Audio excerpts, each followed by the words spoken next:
This little speed demon is called the Supra. The Supra is a two-seat sports car stuffed with BMW parts that can go from a complete standstill to 60 miles per hour in an estimated 4.1 seconds.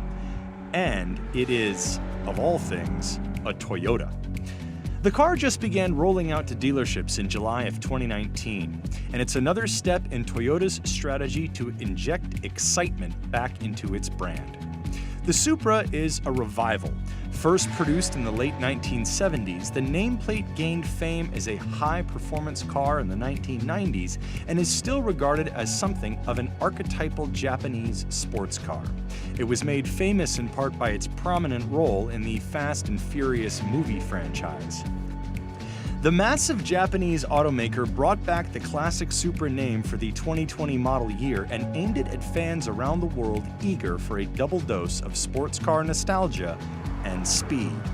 But while the Supra has generated a lot of attention, the truth is that Toyota is far better known to most people as the maker of cars like this.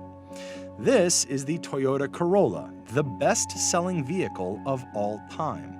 Toyota has become one of the world's largest automakers by churning out cars, trucks, and sport utilities like this: affordable, reliable, and safe. But over the years, it has also grown a reputation for being kind of boring. A scion of the Toyota family, Akio Toyoda, now has the reins at the company founded by his ancestors. And he has given the company a severe order: no more boring cars. Now, the Japanese giant is doubling down on speed, adventure, and cutting-edge technology in a bid to survive and succeed in an era where global automakers face tremendous uncertainty over the future. Toyota is hoping it can imbue its vehicles with passion and excitement while preserving the legacy of high quality and affordability it has spent the better part of a century perfecting. Toyota Motor was founded in 1937 by Kiichiro Toyoda, the son of the famed Japanese inventor and industrialist Sakichi Toyoda, who made his fortune building looms for weaving fabric. The business became especially successful after the outbreak of World War I, which gave a boost to the Japanese cotton industry. But the end of World War I led to a downturn in the Japanese cotton and fabric businesses that was worsened by the Great Kanto earthquake of 1923, the financial panic of 1927, and the worldwide depression in 1929. On the other hand, the earthquake created a massive demand for cars. The disaster had devastated the Japanese rail system, and the country began importing chassis from Ford Motor Company to convert into buses for public transport. Toyota created the Automotive Production Division of Toyota Automatic Loom Works on September 1, 1933, and soon after began plans to build a manufacturing facility. He had absolutely no experience making automobiles. So he purchased vehicles from Ford, Chevrolet, and Chrysler and took them apart, looking for models on which he could base his own design. He also recruited engineers from Japanese car companies and local subsidiaries of American car makers such as GM. The company's first production passenger car, the Model AA, was launched in 1936, and a separate company, Toyota Motor, was formed the next year. Soon, though, Japan was embroiled in World War II, and the country's auto industry shifted production to help with the war effort. The war left Toyota a battered company. Production was tightly restricted, materials were in short supply, and one of its factories had been bombed at the war's end. In its aftermath, though, Toyota began making the trucks the company believed Japan would need to rebuild itself. Toyota also got a big break in 1950 when the US Army placed a large order for trucks needed in the Korean War. Toyota almost doubled monthly production from 650 vehicles to 1,000 vehicles. Slowly, Toyota remade itself, but it realized it had to expand beyond Japan if it wanted to survive and grow over the long term. And to do that, the automaker looked to the massive and fast-growing market in the United States. The cars 1950s America is best known for are massive vehicles, such as the 1957 Chevrolet Bel Air and the 1958 Ford Fairlane Skyliner. But Toyota executives noticed sales of compact cars were growing, and just about all of them were European. The company figured there was an opportunity for its own relatively small vehicle, the Toyopet Crown. A sales office was opened in a former Rambler dealership in Southern California. But the Toyopet Crown was a flop, and Toyota's newly hired American staff saw the disaster coming. The first problem was that the Crown was built to drive at low speeds over Japan's shoddy roads. But the car was ill-suited to U.S. roads, which were smooth and new, and where cars could reach highway speeds of 60 miles per hour. Toyota sold 287 Crowns in 1958. Sales tripled in 1959, but the company soon pulled the car from the market and regrouped. Toyota was serious about understanding the U.S. market, though, and began to design cars specifically for U.S. buyers. And it worked. By 1967, Toyota was the third best-selling import brand in the United States. In 1973, it set up a design studio in Southern California called Culti Design Research to develop vehicles that best suited the tastes of the American market. Today, that group has two offices. The Newport Beach, California studio focuses on concept designs and advanced designs, while the Ann Arbor office does designs for production vehicles. Toyota also received a leg up in the U.S. auto market thanks to the oil crisis of the mid-1970s, which left customers scrambling to find fuel-efficient vehicles. In 1975, the company gained the top spot among import brands. In 1986, it was the first import brand to sell 1 million vehicles in the U.S. And since then, it has remained among the top sellers. So, how did it get there? Their cars did not have the flair or pedigree of their American and European competitors, but Toyota and other Japanese manufacturers offered something different: quality and reliability at low prices. I mean, they hit the market at the perfect time because clearly we had the oil crisis at that time.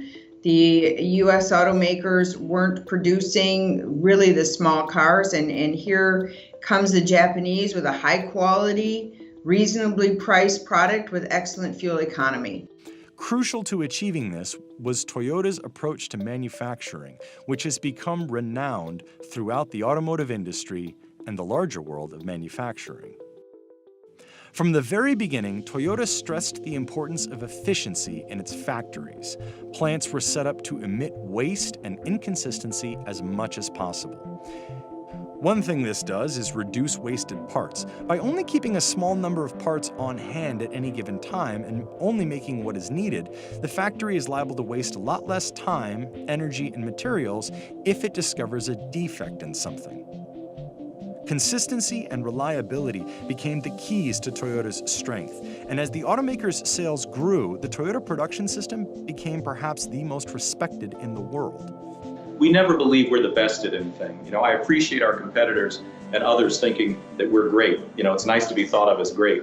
We constantly wake up in the morning and think, we're not that great. We need to get better, continuous improvement. So that's factor one. Factor two is respect for people.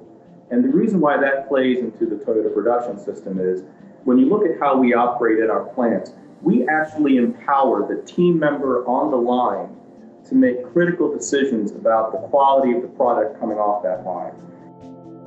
In fact, other automotive manufacturers have tried to copy Toyota techniques to improve their own vehicles. General Motors set up a joint manufacturing venture with Toyota called New United Motor Manufacturing, or NUMMI.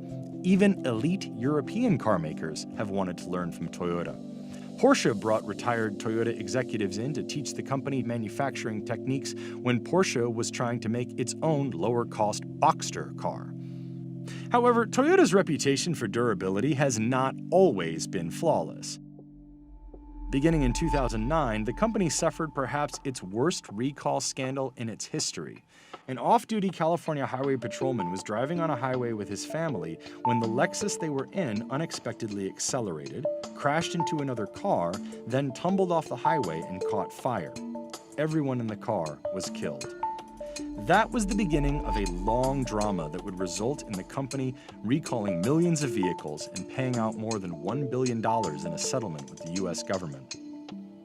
Like many automakers, Toyota was also swept up in the scandal over faulty airbags installed by the Japanese supplier Takata. But if Toyota faces an enduring challenge today, it is not a perception that its products are unsafe. It is a perception that its products don't particularly excite people. At least in the US, auto sales have hovered near record levels in recent years, but industry observers expect sales to turn downward in the future. The other threat facing Toyota, and indeed all automakers, is the excitement over self-driving cars and competition from other forms of transportation. Cash-rich tech companies have thrown their weight behind a plethora of new transportation concepts, including ride-hailing, and apps that allow customers to quickly rent electric scooters and bicycles. Most of these concepts are still in their infancy, but they are rapidly attracting investment. Legacy automakers do not want to be left behind. To be fair to Toyota, it has been responsible for more than a few innovations in its long history. In 1997, Toyota launched the hybrid car market with the Prius, the first production hybrid vehicle. Toyota is also credited with creating one of the earliest examples of what we now think of as a crossover. The Toyota RAV4 was one of the first SUV-like vehicles built with a unibody frame typically used for cars. Crossovers and SUVs now make up 48% of the US new car market, and smaller crossovers, such as the RAV4, are some of the best-selling and fastest-growing segments. But now, like its competitors, Toyota is trying to transition from a traditional car maker into a diverse mobility business. The company invested $600 million in Didi, a Chinese ride-hailing app similar to Uber and Lyft in the United States in early 2019. About a year after making a $500 million investment in Uber. The company also has a number of organizations that are devoted to researching new technologies. Toyota Research Institute was founded in 2015. It studies robotics and artificial intelligence and is, among other things, trying to build a car that is incapable of crashing. Toyota AI Ventures, the venture arm of the institute, manages more than $200 million and invests in an array of mobility technologies in areas such as robotics, artificial intelligence, and aviation. In the meantime, Toyota is trying to make bold cars that are not just practical, safe, and reliable. Current President Akio Toyoda is known to be passionate about cars in a way that is distinct from his predecessors. Akio is a driver and is fond of racing cars under a pseudonym. Notably, he test drove the Supra himself. The Supra is also the first car in the United States to be released under Toyota's Gazoo Racing sub-brand, a new line of vehicles meant to help fulfill Akio Toyoda's No More Boring Cars mandate. I think it all kind of starts with the No More Boring Cars mantra, really. It kind of embodies that for Toyota. And I think, when you add that to some of the other things that we're doing around adding some other models to our car lineup, it really lifts up the Supra idea as something for all of us to look at and say, wow, how can we inject some more life into some of our cars? And so I think overall what it does is it brings emotion back to our brand. Apart from the Supra, Toyota is trying to infuse excitement into much of its lineup, even in models typically known as family haulers or ride-hailing workhorses.